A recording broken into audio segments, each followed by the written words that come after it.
యేసే పరిష్కారము అనుదిన Bible study కార్యక్రమం ప్రేక్షకులందరికీ మన ప్రభువును ప్రియరక్షకుడు అయిన యేసుక్రీస్తు వారి కృపగల నామమున వందనాలు.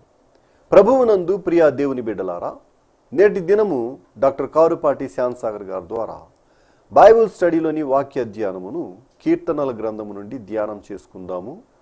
మీరందరూ బైబిల్తోనూ నోట్బుక్తోనూ సిద్ధపడి ఉంటే డాక్టర్ కారుపాటి శ్యాంసాగర్ గారు ప్రార్థన చేసి ఈ దినపు వాక్య పరిచర్య చేస్తారు.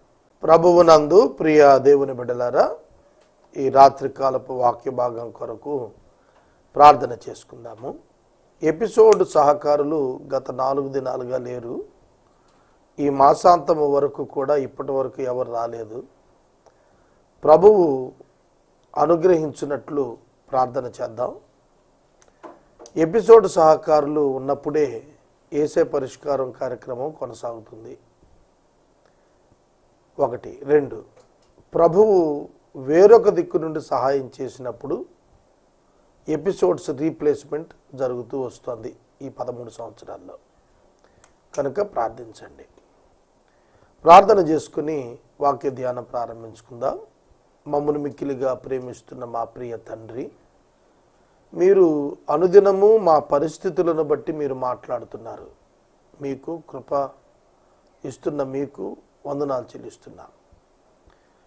మీ కృప గొప్పది, మీ ఆలోచన ఉత్కృష్టమైనది. వాస్తవంగా మా జీవితాల్లో ఏ సంఘటనలు ఉంటాయో వాటికి తగిన అనుదిన ఆహారం మీరు మాకు ఇస్తున్నారు. అందుకే మీకు కృతజ్ఞతలు. మా ప్రేక్షకులు వాక్యం వింటున్నారు, వారిని దీవించండి. మీ యొక్క సహాయం, ఉద్ధరణ మా అందరికీ ఇవ్వండి. ఎపిసోడ్ సహకారులను అనుగ్రహించండి. ఘనత, మహిమ, ప్రభావాలు మీరే పొందండి. యేసు ప్రభు పేరిట అడుగుచున్నాం తండ్రి, ఆమేన్. ప్రభువునందు ప్రియమైన దేవుని బిడ్డలారా, ఈ రాత్రికాలపు వాక్య భాగం కొరకు కీర్తనల గ్రంథం 28వ సంకీర్తన మీ ముందు ఉంచుకోనండి. 28వ సంకీర్తన మీ ముందు ఉంచుకోనండి. యెహోవా, నేను నీకు మొరపెడుతున్నాను, నా ఆశ్రయదుర్గమా, మౌనముగా ఉండక నా మనవి ఆలకించుము. నీవు మౌనముగా ఉండిన ఎడల నేను సమాధిలోనికి దిగువారి వలె అగుదును. దావీదు భక్తునికి అనేక కష్టాలు వచ్చాయి. స్వజనుల వలన కష్టాలు, అన్యజనుల వలన కష్టాలు, చాలా రకాలైనటువంటి శ్రమలు, ఇబ్బందులు, శోధనలు, అతని శరీరం నుండి శోధన వలన కలిగిన నష్ట కష్టాలు, దేవుని యొక్క కోపం వల్ల వచ్చిన కష్టాలు, ఇలా అనేక రకాల కష్టాలు వచ్చాయి. ఆ కష్టకాలంలో దావీదు భక్తుడు మొరపెట్టుకున్నాడు దేవునికి. దేవా, నేను మొరపెడుతున్నప్పుడు నువ్వు మౌనముగా ఉంటే నేను సమాధిలోనికి దిగిన వాడి వలె ఉంటాను. అంటే దేవా, నీవు మాట్లాడకపోతే నాకు మరణముతో సమానం. చూడండి, దేవుడు మాట్లాడకపోవుట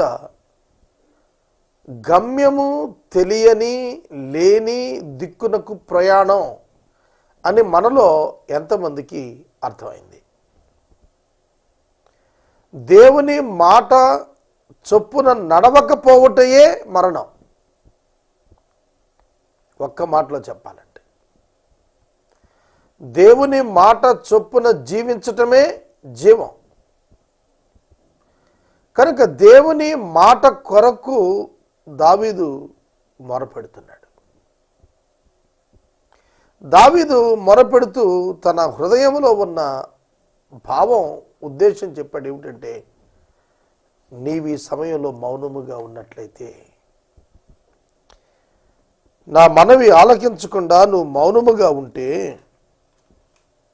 నా గతి అధోగతి. అది చెబుతున్నాడు.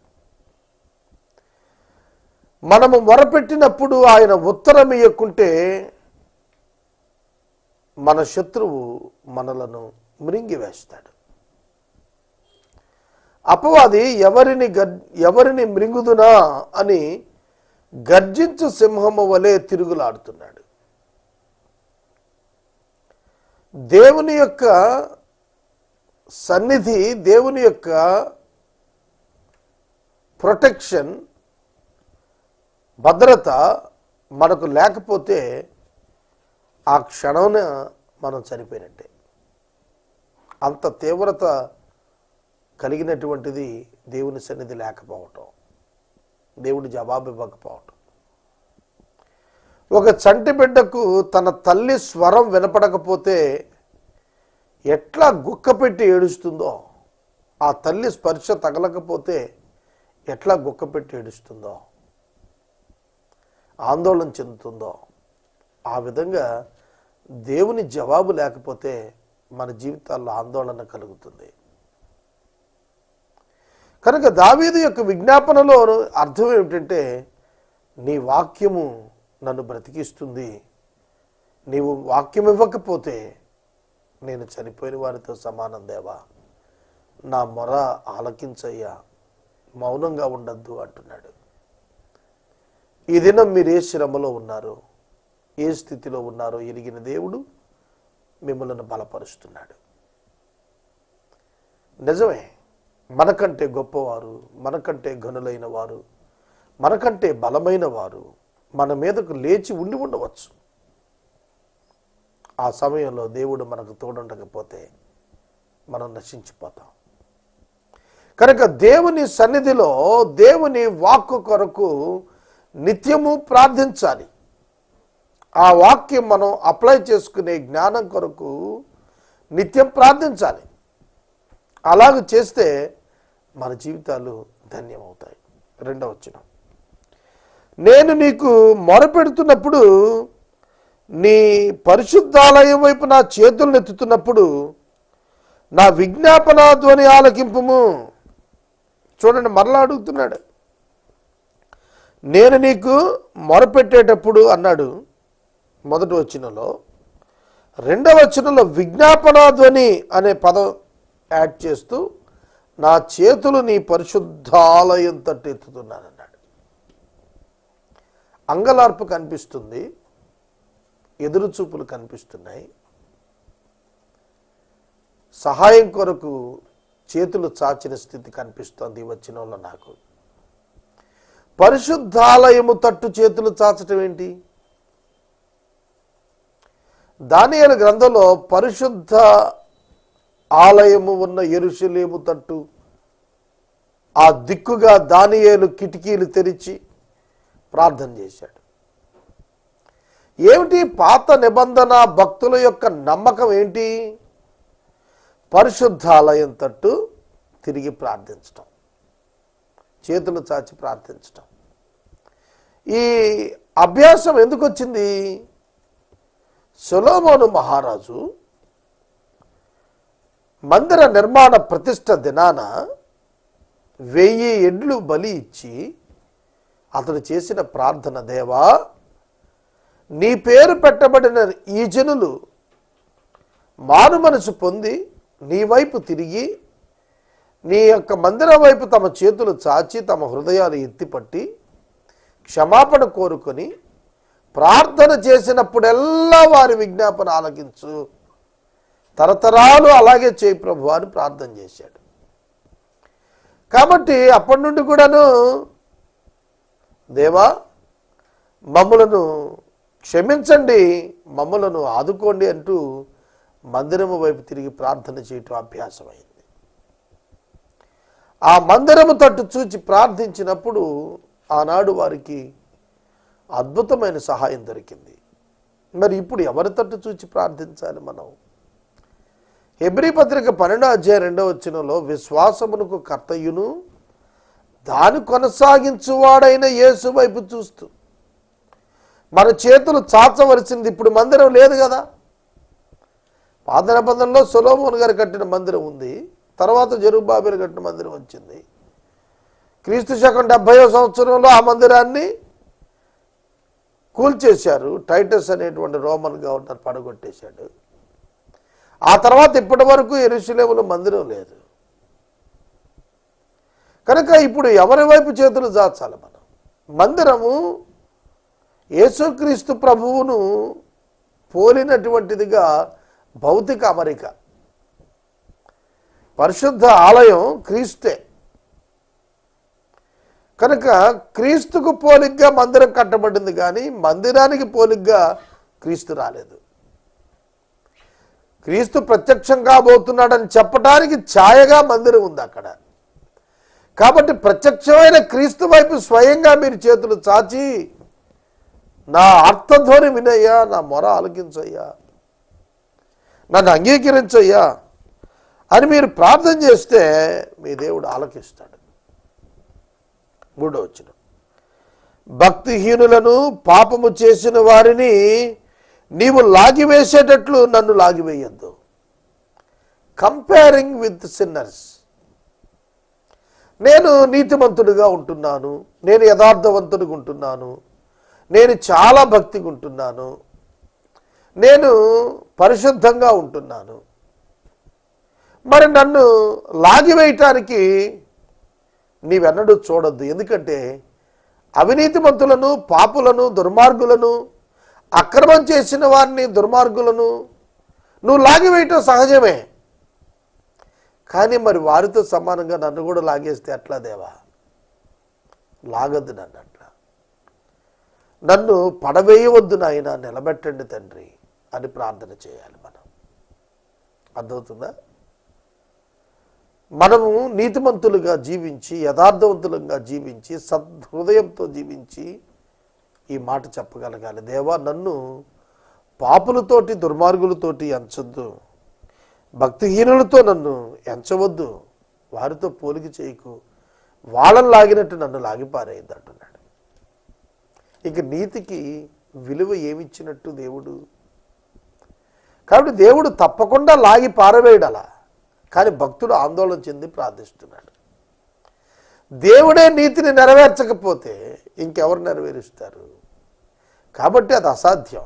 దేవుడు భక్తిహీనులతో సమానంగా భక్తిపరుణ్ణి ఎంచడు, పాపులతో సమానంగా పరిశుద్ధుడైన వాడిని ఎంచడు. విశ్వాసము చేత పరిశుద్ధుడైన వాడిని పాపులతో సమానంగా దేవుడు ఎంచుతాడా? తప్పక ఎంచడం. ఇందులో సమస్య లేదు. కనుక మనం నీతితో జీవించి అవినీతి పరుల వలె అయిపోతామనే బాధ, భయం మనకొద్దు. ధైర్యం తెచ్చుకోవాలి మనం. భక్తిహీనులట దుష్ట ఆలోచన హృదయంలో ఉంచుకుని తమ పొరుగు వారితో సమాధానముగా మాట్లాడుదురు. ఇదండి వాళ్ళ క్వాలిటీ. ఎలా చెప్పగలుగుతాం భక్తిహీనులు, పాపులు వీళ్ళని? హృదయములో దుష్టాలోచన పెట్టుకున్నారు, పైకి ఎలా మాట్లాడుతున్నారు? సమాధానంగా మాట్లాడుతున్నారు. ఈ వచనం నా జీవితంలో కొన్ని సందర్భాల్లో నేను ఎదుర్కొన్నాను. పైకి సమాధానంగా మాట్లాడతారు, ఎంత పెద్ద మనుషులు అనిపిస్తారు, ఎంత భక్తిపరులు అనిపిస్తారు, ఎంత గొప్ప దైవ సేవకులు అనిపిస్తారు.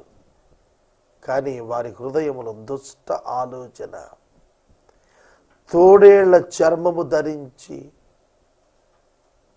గొర్రెల చర్మము ధరించి వస్తున్న తోడేళ్ళు, గొర్రెల చర్మము ధరించి వస్తున్న తోడేళ్ళు ఉంటారు. జాగ్రత్త. ప్రియమైన దేవుని పిల్లలారా, పైకి సమాధానం అంటారు, లోపల నరహత్య ప్రణాళికతో ఉంటారు, దోచుకునే ప్రణాళికతో ఉంటారు, హింసించాలనే ప్రణాళిక, దుష్ట ఆలోచనతో ఉంటారు, కక్ష సాధించాలనేటువంటి ఆలోచనతో ఉంటారు. కానీ పైకి మాత్రం సహోదరత్వం, సమానత్వం, సమాధానంగా మాట్లాడటం చేస్తూ ఉంటారు. ఇది సరి అయినటువంటి భక్తి కాదు. అట్టివారే భక్తిహీనులు, అట్టివారే పాపులు. వారిని గురించి దేవుడే ప్రతీకారం తీరుస్తాడు. మనకు తెలియదు కదా, సమాధానంగా మాట్లాడేస్తున్నారు, అంతా బాగుంది అనుకుంటాం మనం. కానీ దాని వెనక విషం చిమ్ముతున్న హృదయం ఉందే, దానిని దేవుడు చూస్తున్నాడు. దావీదు భక్తుడు అంటున్నాడు, వారి క్రియలను బట్టి, వారి దుష్ట క్రియలను బట్టి వారికి ప్రతీకారం చేయి ప్రభువా, వారు చేసిన పనిని బట్టి వారికి ప్రతీకారము చేయి, వారికి తగిన ప్రతిఫలము ఇమ్ము. వారికి తగిన ప్రతిఫలము ఇమ్ము. చూడండి, వారికి తగిన ప్రతిఫలము ఇమ్ము, ప్రతీకారము చేయము. సోదరుడా, సోదరు, ప్రతీకారము, ప్రతిఫలము రెండు పదాలు. ఒకటి వారు చేసిన పనికి వేజెస్, రెండు ప్రతీకారం అంటే character, against the character of God. దేవుని యొక్క గుణానికి వ్యతిరేకంగా చేసినందుకు దేవుడు పగ తీర్చుకోవటం. ఇది జరిగి తీరుతుందని మనం తెలుసుకోవాలండి. మన జీవితాల్లో కూడా మనం నేర్చుకోవాల్సింది ఏమిటంటే, దేవునికి వ్యతిరేకంగా వెళ్ళిన వారు, దేవుని పిల్లలకు వ్యతిరేకంగా వెళ్ళినటువంటి వారికి ప్రతీకారం ఉంది. వాళ్ళ దుష్టక్రియలు వారిని విడిచిపెట్టవు, వాటి ఫలం పొందేట్టుగా చేస్తాయి. 5వ వచనం, యెహోవా కార్యములను వారు లక్ష్య పెట్టరు. మనమైతే యెహోవా కార్యాలను బట్టి ఆనందిస్తాం, భక్తిహీనులైతే యెహోవా కార్యాలను లక్ష్య పెట్టరు. ఆయన హస్తకృత్యాలను కూడా వాళ్ళు లక్ష్య పెట్టరు. హస్తకృత్యాలను ఎందుకు రాశాడో తెలుసా? ఇక్కడ ఎదురుగా కనబడుతూ ఉంటాయి ఆధారాలు, కానీ వాటిని పట్టించుకోరు. యెహోవా కార్యాలు ఎదురుగా కనబడుతుంటాయి, వాటిని అసలు గుర్తే పట్టరు, లక్ష్య పెట్టరు. ఇశ్రాయేలు జనాంగం విడుదల కార్యక్రమం ఐగుప్తులో ఎలా జరిగిందో ఒకసారి జ్ఞాపకం చేసుకోండి. మోషే మహాకార్యాలు చేస్తున్నాడు, యెహోవా కార్యాలు. అక్కడ ఆయన చేతి క్రియలు అక్కడ కనబడుతున్నాయి, దేవుని చేతి క్రియలు. ఫరో లక్ష్య పెట్టాడా? అధికార దాహం, ధనమోహం, ధనదాహం, అధికార గర్వం. మాకేంటి, మేము రాజులం, మేము చక్రవర్తులం, ప్రభువులం, వీళ్ళు బానిసలు, వీళ్ళంతా మా బలం ముందు, these are minority people, we are in majority అని అనుకున్నాడు ఫరో. మాకంటే ఎవరు గొప్ప, మాకు ఇన్ఫ్లుయెన్స్ ఉంది, పలుకుబడి ఉంది, ధనం ఉంది, అధికారం ఉంది అని అనుకుంటారండి కొంతమంది. కానీ వాళ్ళకి తెలియంది ఒకటి ఉంది, దేవుడున్నాడు పైన, మన క్రియలు గమనిస్తున్నాడు, మనల్ని జవాబు అడుగుతాడు, మనకు శిక్ష విధిస్తాడని వారు గుర్తెరగరు. 2 చీమలట మిగతా చీమలన్నింటినీ గెలిచాయట. గెలిచి మన రాజ్యంలో తిరుగులేని వీరులం, మనం వెళ్ళి చిరక పట్టా మీద నిలబడి గ్రాండ్ ట్రంక్ ఎక్స్ప్రెస్ని ఆపుదాం అనుకున్నాయట. అర్థమవుతుందా? చీమల సామ్రాజ్యంలో గెలిచిన 2 చీమలు రైలు బండిని పట్టా మీద నిలిపేయాలని ప్రయత్నిస్తే నలిగి చచ్చాయి. మనుషుల కంటే గొప్పవారం, బలవంతులమని భావించే ఏ మానవుడైనా దేవునితో పెట్టుకుంటే ఇలాగుంటుంది. వారు యెహోవా కార్యాలను లక్ష్య పెట్టరు, ఆయన హస్తకృత్యాలను లక్ష్య పెట్టరు. ఆయన చేతితో చేయబడిన మానవులు మనల్ని లక్ష్య పెట్టరు. ఆయన పోలిక, ఆయన స్వరూపంలో చేయబడ్డ మానవులు మనుషులను లక్ష్య పెట్టరు. ఎంత ఘోరమైన స్థితి! కాబట్టి ఆయన వారిని ఏం చేస్తాడు? వృద్ధిపరచక నిర్మూలన చేసేస్తాడు. అట్లాంటి ఎవరు మనుషులను ప్రేమించరో, ఎవరు నీతిని ప్రేమించరో, ఎవరు దేవుని లక్ష్య పెట్టరో, దేవుని యొక్క హస్తకృతమైన మానవుణ్ణి ప్రేమించలేరో వారికి నిర్మూలన తప్పదు. నిర్మూలము అంటే కనబడకుండా పోతారని అర్థం. చరిత్రలో కనపడకుండా పోయేటువంటి దౌర్భాగ్యులుగా ఇట్లాంటి ప్రజలు ఉంటారు. 6వ వచనం, యెహోవా నా విజ్ఞాపన ధ్వని ఆలకించి ఉన్నాడు. దేవునికి స్తోత్రం, హల్లెలూయా. దావీదు చెబుతున్నాడు, నా విజ్ఞాపన ధ్వని ఆలకించేశాడు. ఇంకేముంది? దేవుడు విజ్ఞాపన ధ్వని ఆలకిస్తే ఏముంది? ఆయన సహాయం చేస్తాడు. ఆయనకు స్తోత్రం కలగాలి.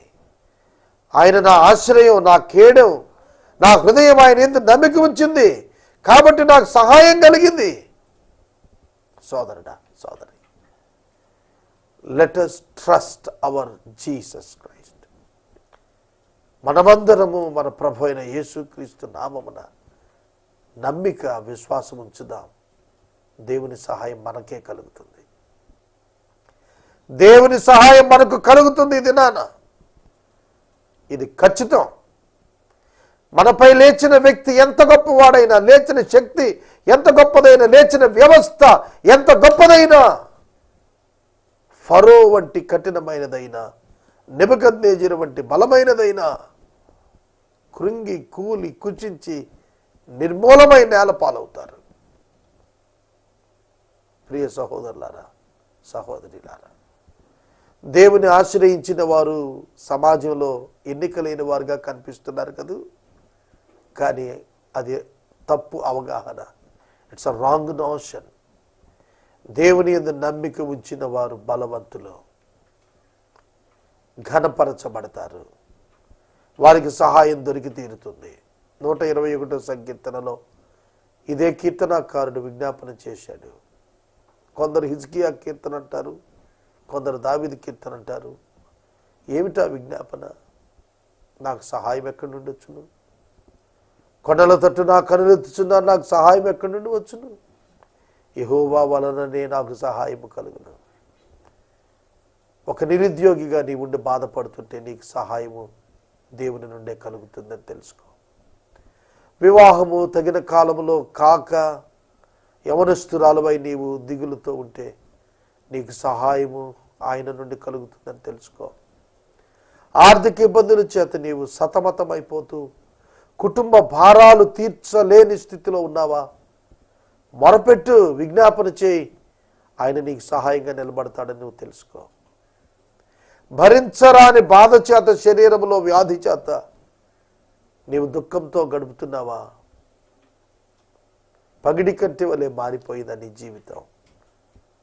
గూడబాటు వలె అయిపోయిందా? ఇంటి మీద రాత్రి వేళ ఒంటరిగా ఉన్న పిచ్చుక వలె నీ జీవితం అవుతోందా? దేవునికి మొరపెట్టు, ఆయన గుణలక్షణాలు నీకు సహాయం చేస్తాయి. ఆయన బాహువు నీకు సహాయం చేస్తుంది. ఆర్తధ్వని చేసేవాడికి దేవుడు దూరంగా లేడు. అయ్యో నేను నీతిగా ఉన్నానే, నాకేమిటి ఈ స్థితి అని ఆక్రందన చేస్తున్న విశ్వాసి యొక్క ప్రార్థన బహు గంభీరమైనదై జవాబు పొందేదిగా ఉంటుందండి. నాకు సహాయము కలిగెను అన్నాడా? కలుగును అన్నాడా? కలిగెను. పాస్టెన్స్లో చెప్పాడు. నా హృదయం ఆయన యందు నమ్మిక ఉంచింది గనుక, నేను ఆయన ఆశ్రయముగా కేడుముగా ఎంచుకున్నాను గనుక, నా విజ్ఞాపన ధ్వని ఆయనకే వెళ్ళింది గనుక, నా అంగలార్పు ఆయనకే వెళ్ళింది గనుక ఆయన నాకు సహాయము పంపించేశాడు. ఈ కీర్తన రాస్తున్నాడంటే సజీవుడై ఉండబట్టి రాస్తున్నాడు దావీదు. అతని మీదకి లేచిన శత్రువులు కోకొల్లలో లేచారు, కానీ అతని ఒక తల వెంట్రుకను కూడా నాశనం చేయలేకపోయారు. కావున నా హృదయం ప్రహర్షించుచున్నది, కీర్తనలతో నేను ఆయనను స్తుతించుచూ ఉన్నాను. కావున ఎందుకనగా నాకు సహాయము కలిగెను. ఎబెనేజర్, ఇమ్మానుయేల్, సహాయపు రాయి. ఎబెనేజర్ అంటే అర్థం ఇమ్మానుయేల్, నాకు తోడయ్యున్న దేవుడు అని అర్థం. కాబట్టి యేసుక్రీస్తు ప్రత్యక్షతను బట్టి మనం ఆయనకు కృతజ్ఞతాస్తుతులు చెల్లించాలి.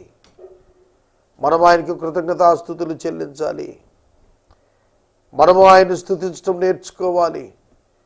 మన హృదయం ప్రహర్షించడం నేర్చుకోవాలి. ఈ రాత్రి వాక్యం వింటున్న ప్రియ సహోదరులారా, సహోదరులారా, మీరు ఆనందించండి. పౌలు గారు అన్నాడు, శ్రమలో ఉన్నాను, నేను మరలా చెబుతున్నాను ఆనందించండి. మరలా చెబుతున్నాను ఆనందించండి. శ్రమలో ఆనందం, దుఃఖములో ఆనందం. దుఃఖము స్థానంలో నీకు ఆనందం ఇవ్వగలిగిన దేవుడున్నాడు. శ్రమ సమయంలో నీకు ఆనందం ఇవ్వగలిగిన దేవుడున్నాడు. ఆయన సహాయం చేయటానికి సిద్ధంగా ఉన్న దేవుడు. మీరు ఎన్నడూ అనుకోకండి ఆయన నిద్రపోతున్నాడని. మీరెన్నడూ అనుకోకండి ఆయన వినటం లేదని. మీరెన్నడూ అనుకోకుండా ఆయన చూడటం లేదని, మీరెన్నడూ అనుకోకుండా ఆయన జవాబు ఇవ్వడని, ఆయన తగిన సమయంలో తగిన విధంగా జవాబిచ్చేటువంటి ప్రభు అండి. ఈ రాత్రి ఈ వాక్యం నీతో మాట్లాడుతుండగా నీ పరిస్థితులకు భయపడకు, నీపై లేస్తున్న వ్యక్తులకు భయపడకు, నిన్ను మరణానికి అప్పగించడానికి ప్రయత్నం చేస్తున్నట్లుగా ఉన్నటువంటి మనుషులను గురించి దిగులు చెందకు. మరణము తప్పించుట యెహోవా వశం, మానవుని మరణం దేవుడు నిర్దేశించింది. కనుక నీ నాశనం గురించి నీవెన్నడూ ఆలోచించాల్సిన పని లేదు. ఎందుకంటే నిన్ను నాశనం చేయటం అవిశ్వాసికి సాధ్యం కాదు. నీవు దేవుని బిడ్డవైతే నీకు వ్యతిరేకంగా ఏ ఆయుధం రూపొందించబడినా అది నిర్వీర్యం అయిపోతుంది, పని చేయదు. యెహోవా తన జనులకు ఆశ్రయం, ఆయన తన అభిషిక్తునికి రక్షణ దుర్గం. అర్థమవుతోందా? యెహోవా తన జనులకు ఆశ్రయం, రక్షణ దుర్గం. దుర్గము ఆశ్రయం ఆయనే తన ప్రజలకి, తను ఎన్నిక చేసుకున్న అభిషిక్తునికి. నీ జనులను రక్షించుము, నీ స్వాస్థ్యమును ఆశీర్వదింపము, వారికి కాపరివై నిత్యము వారిని ఉద్ధరింపము. వారికి కాపరివై ఉద్ధరింపము, వారికి నీవు అభిషేకించుము, వారికి నీ స్వాస్థ్యమునిమ్ము, వారిని రక్షించుము. నీ జనులను రక్షింపము. ఈ ప్రార్థన ఎంత గొప్పగా ఉంది చూడండి. నన్ను రక్షించుము అనలేదండి, నీ జనులను రక్షింపము. అందులో ఆయన కూడా ఉన్నాడు. నీ జనులు అనే పదవులో ఆయన కూడా ఉన్నాడు, దావీదు గారు కూడా ఉన్నాడు.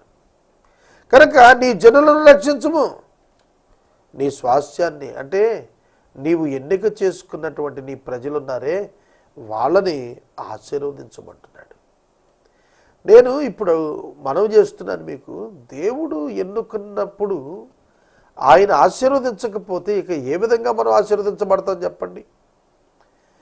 దేవుడు ఎన్నిక చేసుకుంటే నీవు ఆశీర్వదించబడతావు. నీవు ఆయన స్వాస్థ్యంగా ఉంటే దేవుడు నిన్ను తానే ఆశీర్వదిస్తాడు. ఇందులో ఏ సందేహం లేదు, ఆయన నీ పక్షంగా పోరాడతాడు. అయితే ఒకటి విశ్వాసం అర్థం చేసుకోవాలి, అదేమిటంటే మన దేవుడు తన చిత్తాన్ని నెరవేరుస్తున్న ప్రక్రియలో కొన్ని రకాలైనటువంటి అనుభవాలు, కొన్ని రకాలైనటువంటి వ్యతిరేకతలు, కొన్ని విధాలైనటువంటి దుఃఖ పరిస్థితులు, కొన్ని విధాలైనటువంటి తరమబడే పరిస్థితులు ఇవి అనుగ్రహించి మనల్ని బలోపేతం చేస్తాడు. చూడండి, ఒక స్పోర్ట్స్ మెన్ ఏ విధంగా తన శరీర దారుఢ్యాన్ని కాపాడుకోవటానికి ఎక్సర్సైజ్ చేస్తాడో ఆ విధంగా మన ఆత్మను కూడా నిత్యము బలోపేతం చేయటానికి, బలము గలదానిగా ఉంచడానికి అనేక పరిస్థితులను ఆయన పంపిస్తాడు. కొన్ని ప్రత్యేక సందర్భాలను దేవుడు మన జీవితంలో ఏర్పాటు చేసి వాటి ద్వారా జీవితం ఎలా ఉంటుందో నేర్పిస్తాడు, ఎలా జీవించాలో నేర్పిస్తాడు, ఎలా మాట్లాడాలో నేర్పిస్తాడు, ఎలా బ్రతకాలో నేర్పిస్తాడు. ఇవన్నీ ఆయన చేస్తాడండి. అది మనం అర్థం చేసుకుంటే సంతోషంగా ఉంటాం. కాపరిగా ఆయన ఉంటాడు, ఆయన ఉద్ధరిస్తాడు, దిగులు చెందవద్దు. ఆయన మిమ్మల్ని పాపులను లాగేసినట్టు లాగేయడు. ఈ లోక తీర్పరులు మనం లాగేస్తారు, కానీ దేవుడు లాగనివ్వడు. దేవుడు నిలబెడతాడు, దేవుడు స్థిరపరుస్తాడు. ఈ రాత్రికాలం వాక్యం వింటున్న ప్రతి ఒక్కరూ కూడా దేవుని తెలుసుకోవాలి. అలా తెలుసుకునటం వారి జీవితాలకు గొప్ప ధన్యత. ఎపిసోడ్ సహకారులు ఈ దినం లేరు, 4 దినాలుగా లేరు, ఈ మాసాంతం వరకు లేరు. మీరు శ్రద్ధగా ప్రార్థించండి. మనము ఇంతవరకు డాక్టర్ కారుపాటి శ్యాంసాగర్ గారి ద్వారా బైబిల్ స్టడీలోని వాక్య ధ్యానమును కీర్తనల గ్రంథము నుండి ధ్యానం చేసుకున్నాము. ఈ కార్యక్రమం ద్వారా మీరు పొందుకునుచున్న ఆత్మీయ మేలులు ఒక ఉత్తరం ద్వారా మాకు తెలియచేయండి. మీ ప్రార్థనా మనవులు మాకు తెలియచేస్తే ఏసే పరిష్కారం కార్యాలయంలో ఏర్పాటు చేసిన ప్రత్యేక ప్రార్థనా శిబిరంలో మీ కొరకు ప్రార్థిస్తాం. మీ కుటుంబ పక్షముగా ఒక ఎపిసోడ్ ప్రసారం చేయాలనుకున్నారు మాకు తెలియచేస్తే మా సిబ్బంది మీ గృహాలను దర్శిస్తారు. ముగింపు ప్రార్థన ఆశీర్వాదాలతో ఈ కార్యక్రమాన్ని ముగించుకుందాం. ప్రార్థన చేసుకుందాం. మమ్మల్ని మిక్కిలుగా ప్రేమిస్తున్న మా తండ్రి వందనాలు. వాక్యం విన్నబిడ్డలను దీవించండి, ఆశీర్వదించండి, దిగులు చెందకుండా కృప చూపండి. యేసు నామములు అడుగుచున్నాం తండ్రి, ఆమేన్. మన తండ్రి అయిన దేవుని ప్రేమ, కుమారుడైన యేసయ్య కృప, పరిశుద్ధాత్మ నీ అన్యోన్య సహవాసం సదాకాలం మనందరికి తోడై ఉండును గాక, ఆమేన్.